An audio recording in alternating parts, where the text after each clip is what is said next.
Hey guys, welcome back to UpClick. In this video, I'll be showing you how to authorize FiveM on Discord. But first, check our special offer in the description. So let's get started. Now, in order for you to authorize FiveM here, just in case it's not popping up in here and you're having problems with using FiveM, well, the first thing that you want to do is you want to make sure that you close both FiveM and Discord from your PC.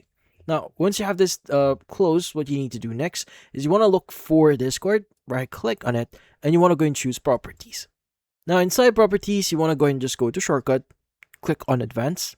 Now, in here, you want to make sure that Run as Administrator is actually turned or is not selected. So let's go and click on OK. Next thing you want to do is you want to go to Compatibility, and you want to make sure that nothing is actually selected in here. So make sure that run this program in compatibility mode here is disabled. Both same with disable full screen optimization, run this program as administrator, register this program for restart, and use legacy display ICC. So nothing is selected here.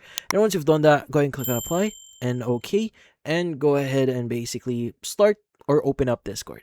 Now, once you have Discord open up, you want to go ahead and start up FiveM, and you should notice a pop-up appearing in your PC.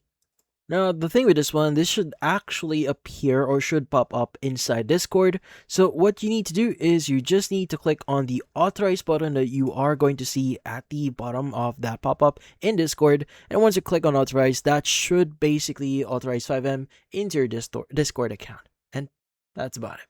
So if you found this video helpful, hit the like and subscribe button and watch our next video.